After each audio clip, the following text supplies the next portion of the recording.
Ia tautaia e pe o por pese. Tautaia e le lofa ma le leo le tua. Tautaia e o tiute. Tautaia e ngā luenga. Tautaia e le tutua. Tautaia e sa ili ngā malo. Ia e maisi o so o lava se vaenga so o se mea o lo o feta aloloa iai lo tātou watunuu. Ia i lea mata whanua, i lea si u whanua. Ia ho lea foi hatunuu i lea atu lau o le ke lope la tau ia. Po fea lava. Tautaia e pe o por pese ai maisi o le ingo le tātou porokalame wa whaai ngoina. Ma loa fua ai la o maua.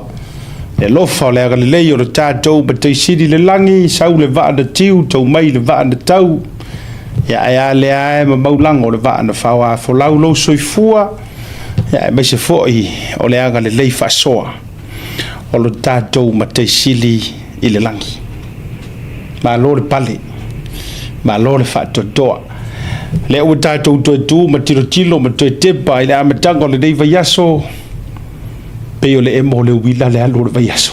Le aso ufinanga. Pei o le emo o le wila, le tūlanga o le alo le aso ma le whaitau aso. Wa uma le taimi e tāli ngā ma fiu e kakali ngi mea kukupu. Wa te atu aso ma tausanga a tātou wha ma vai le kirisimasi ma le tausanga fau. Toe na ale to yai se isi kirisimasi ma se isi kausanga fau. Wafo yo le umia ma le mamao e fiu e kau koe kuri. E te talitonu la utala le vai atu. O aso ia a tato feiloa i pei foila o aso tamaiti, lotu tamaiti aso tina. Ia o le ngā vai aso por ngā weekend so le pei o le whauru whalenga, pei o le celebration ke le a foilele. Ma fo isia. Ona o le umi o aso e ke fiu e ke whaatali te fiu e a. O te maratua aso ia. A whainea o la ititi savai. A whaila mei o aso kirisimasi aso sao ki ngā wai pe o aso nei. E maute o umai ai savai isi o matutina. Ioe. A aso i fuofo isi o na tua a tama. Ia. Mauke o malai sa vai foi lele ya so ia wa ku foi la wa o ngau te o ngai pia wa lu matole e nala na fa ya tu la utala o le winga fa mtala ngalo ti to fa ya tu o le afo o se aso makaukia e ya ir kanga kaila ku mar pi supo ko rupa o aso foi ia soli se utele lope ai onga wa suire kai mi por me e waka ko ai ke kele. Al fingo la utala le fayet. O aso lari isa a. Kusa e pei foi le o aso ia. E ir ka sau mar koru paunga. E ir ka sau male kasir size tu. Ai pei sa ai o mai le ainga. Pega makua i lava.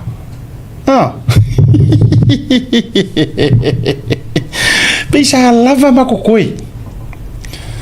Tolea o ngei aso. Oe. Ale se fulu ia pisu pokonu ponga.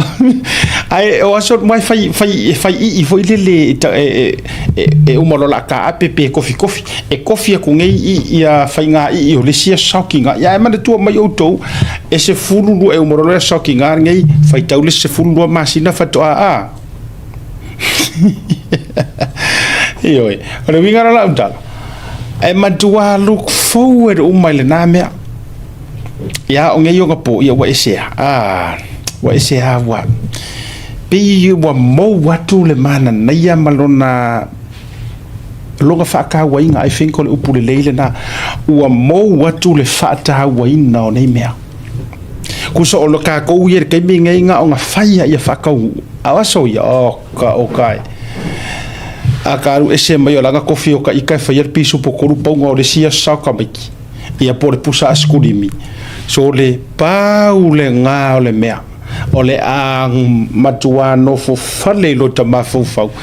E alua iare kuri ngā a kōra ngā kai me toi fo imai. Ngā o le kāpe nganga o le pisu po koru paunga po le pisu po ongo paunga. Ai sao lau tala. E pe yo aso la pisa kako ai la hiki. ia pe tau se samila iti fo awa ka va ye ngi e ma ko fale sa va ia so ga pe ma to tum ele fai ka uri or ma ko kele o ta pe termine a so na so ma to ainga ma to te no fo fatasi lo tina ma no uso malato fa na ia e olola ia o so fora ia mo ke ko kele e vai la e pie kasi al piso po ko ponga pe lua ai ke vai e sa vai e asu mai le apa ko sanga uma kakala ia la mai roa pe o roka kofi ke makua po ai foi se sile po se to luoro tauso po ia sa ro le fa sa vadi mai ia i o masipung o ele ai o mai kongol kamera ai fia ma o ona fia o kaimingi to de o piso po ko ponga ia ora ma ko faleri e ai era kamera que é este piso pouco e ai é poi di un piso pouco o ia uma fatu foi dele wa pisa esse foi na vai temi ai ona pisa tele ai no tama ona ngofie ona lo fia ia ongi foi vai que wa sui foi wa ai foi ona o aso ia sata ai tatelo pisa ali mikile ai limiti le Mafaufau ona sailoa awar so nga ai le o le ko atalo fatu o folo fatu ia mo fa filo ia fa ya so ko sisi la ole so for ile ia o ke mafti tu pe ya godfather ia e sa unga loku me ia la so ngofu e o le so for ile wa ia a so for ile ia e te tau ona mafti se kau fa nga isi lo ala mai mawisi lo ia leila ele fa pe fu ile a me o se sap awar mele ye o to te va ai mai lo lanu o fun te alu to fa mai malo Asiata pia o wa sap esa wai e ala ia ai mana ia fa tai ia o le toninga lea o te fia ai ono le toninga vaiola le lanu lea ia a Faifeau i tau te talanoa ia a vele ia tama matene o le lau malili ai fa malo atu feo yo le tala le lei au au na tofia le tua malo le soifua manuia malo le folau malo le ia le fa longo tinga Emma Jane Lawson for my you look good green is money esa green is money ya sa ola kelo sa olele green is money and green and money is life te lor be te fia la nume mata leana ole green is life ewe ole lanu ole ola ewe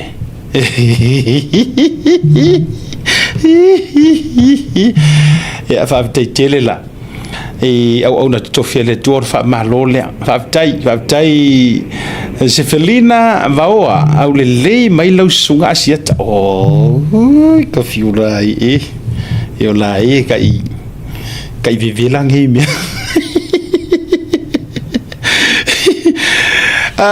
Kosem Sultana ua makaukia le kaunga kao pisupo i ngei Texas korsu ka la ise apa pisupo la kiki really fainga le au Asia la tau wow e sa ola ele se fatalo fatu se uso ia au nese Korean ia tasi fo yo toa le tunu o Samoa ta mafana legend ni ta longa io ave fua to langa fo o le tamo enga green is USA money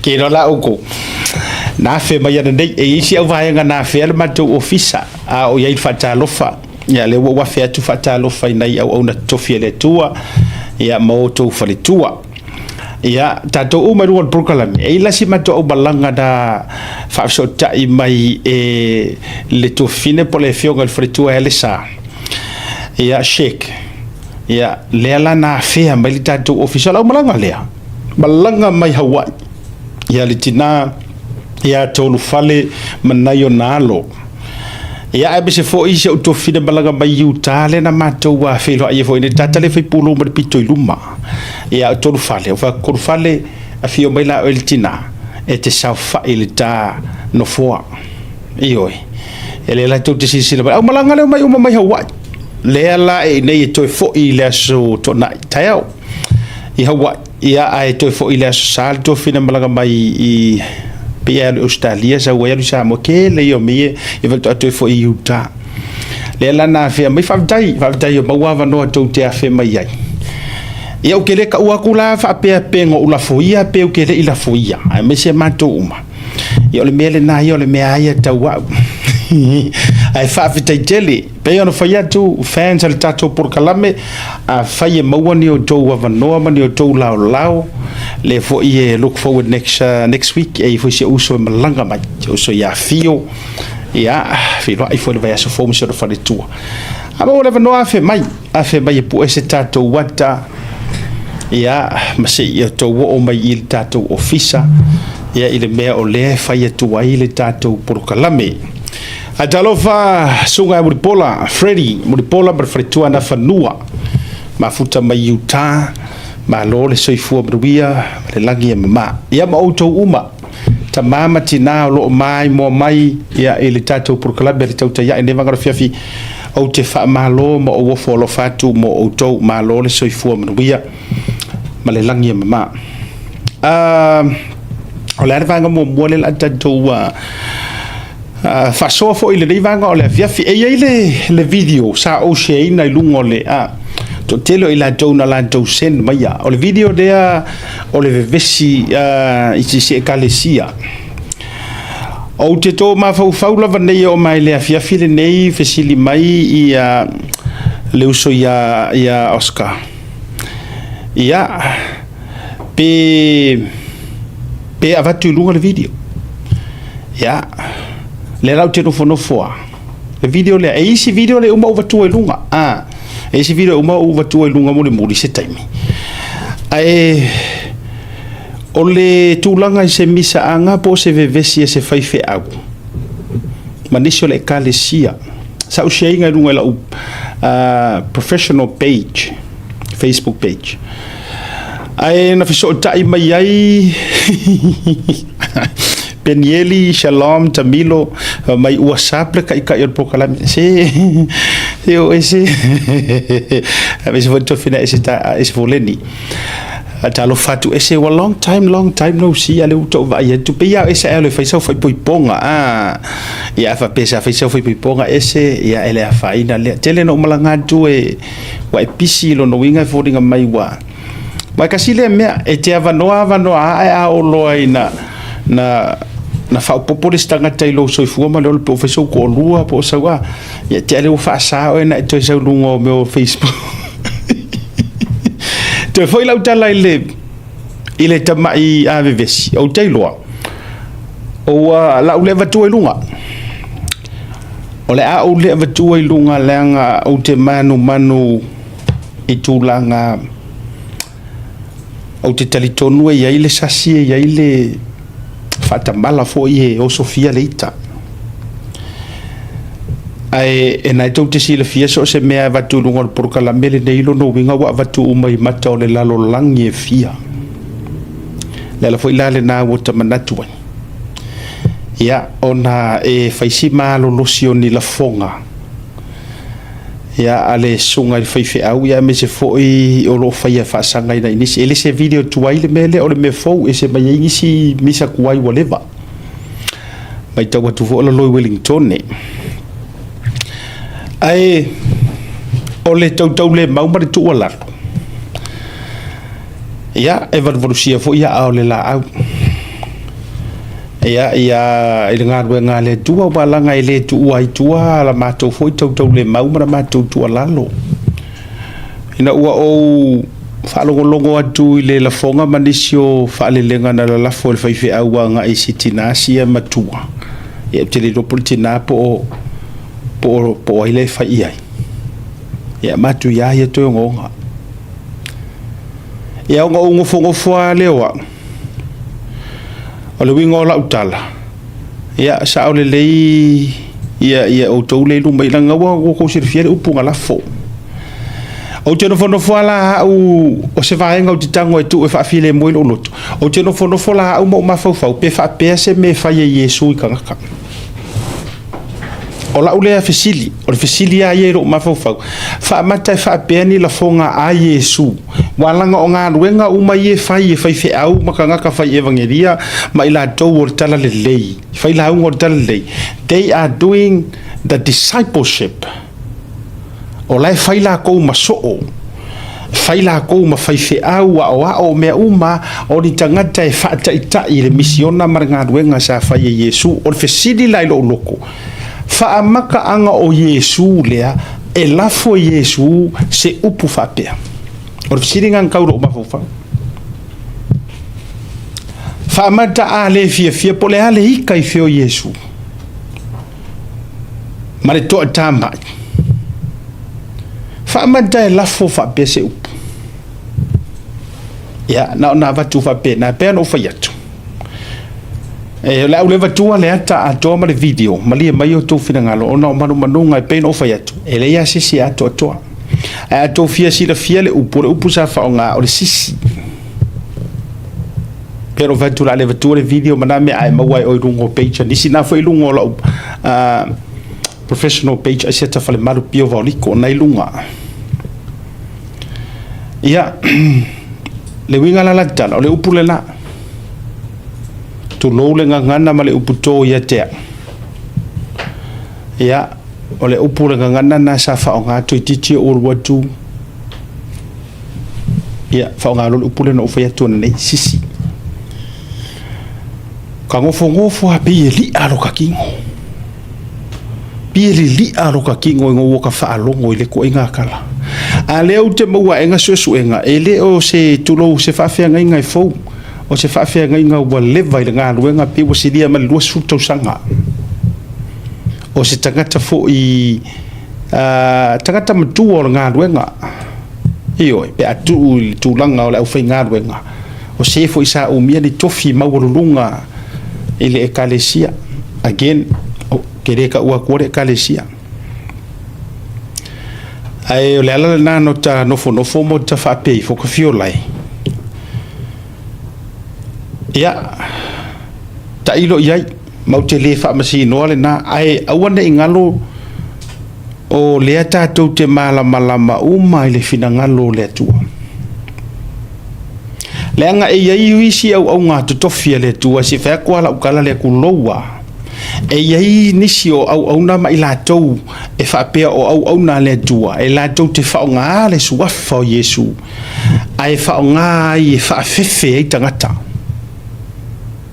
ia manga kua mai fo e yai kanga ka fa pe nga e se fa ko mai fa sole e yai tangata fa pe na o lai ka u kuspa ia fa mai be aware no o kere fa ko a me o keisle lenga o luti tala no fa lau wa itele e yai ngisi o faife au e lau ke fa o nga inga le suafa o Yesu ai fa fefe ka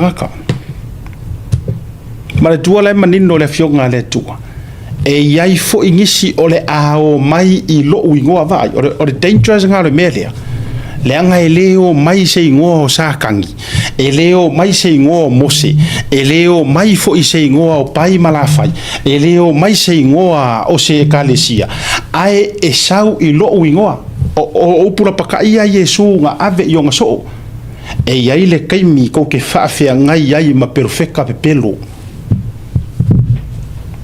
e le ita ua o ni tangata pepelo e le ita ua o ni Faifeau pepelo e le ita ua o ni whamai pelo feka oso a Yesu la paka i le ngoka maualunga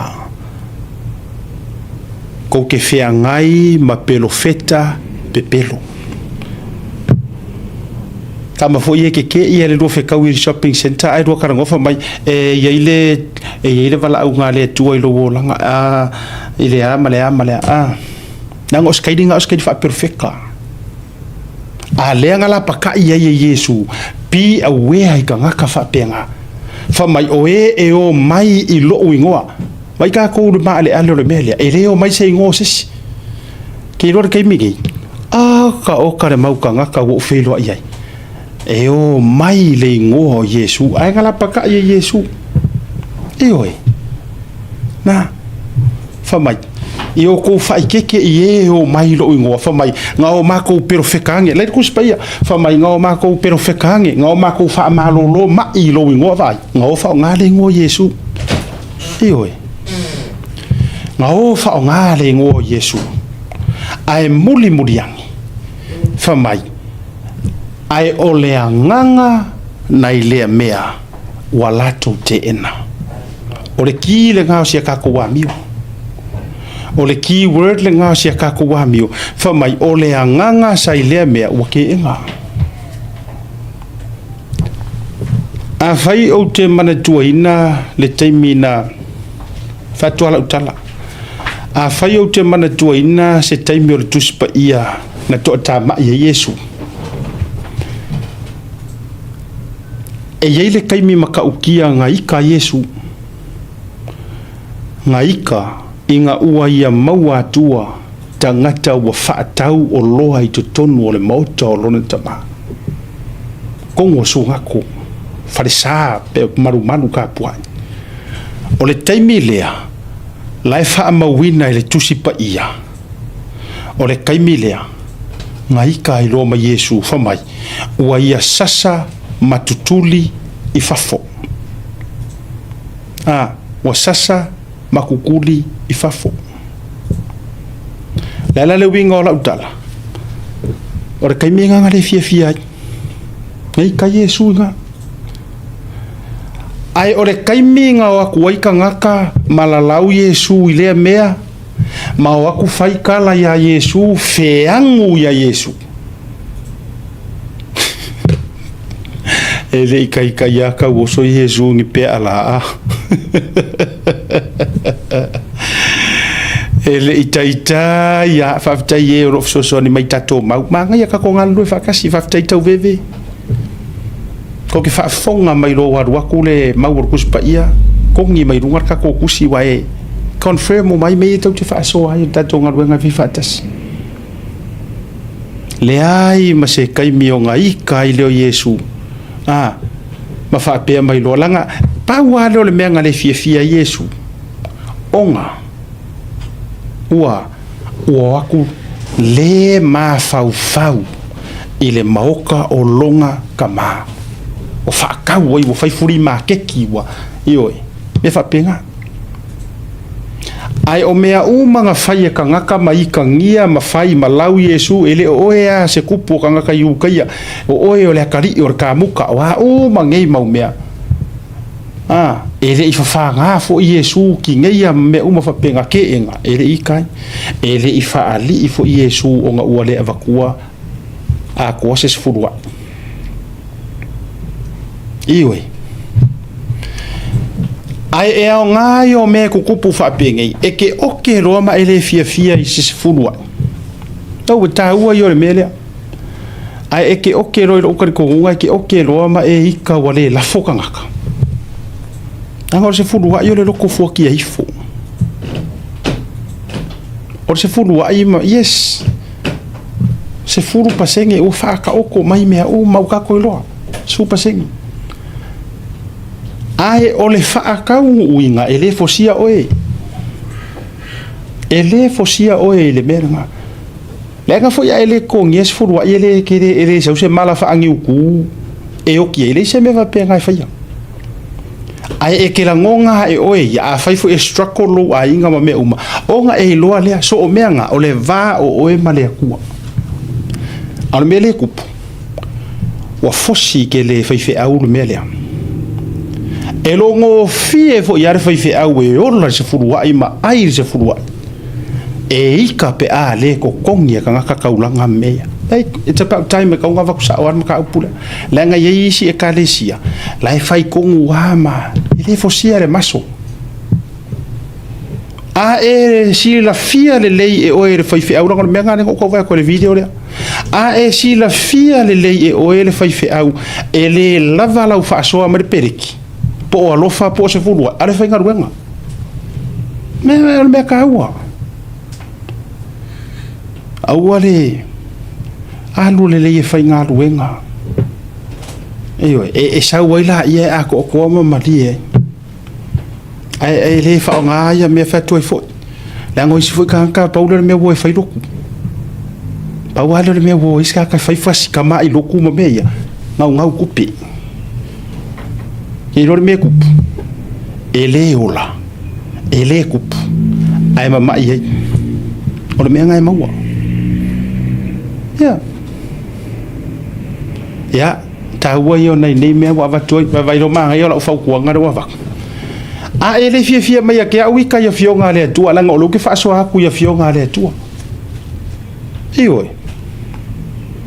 ai ele ai fo i ma se mea o sau se fionga le tu a fa ma singo ka ko e ma mar fa ma singo o ko ulanga o Faifeau ai ma fa fa ma singo o ma ko ulanga o ma ko wele ki Faifeau le e ke fiu su e mai rumar kuse ke ngese ka ku le kuse fa alinga muri le ai ma se mea fa mai ona fa ma sino ese ai le o tou e ma mal fa ma sino o Faifeau ona sala to Faifeau ai ma fa ma sino o ma tou ele ni Faifeau le ai se mea fa pena pa wale me ke mawar kuse fa alinga ona tutu ta tasi ai leo ila tou i luma o le tua la le wingo ra ka le fa ya e fa alo e ava ma me lava ya a fa yo ko nga ia le sa Faifeau o ki o Latu Sisi o kulowa a wo di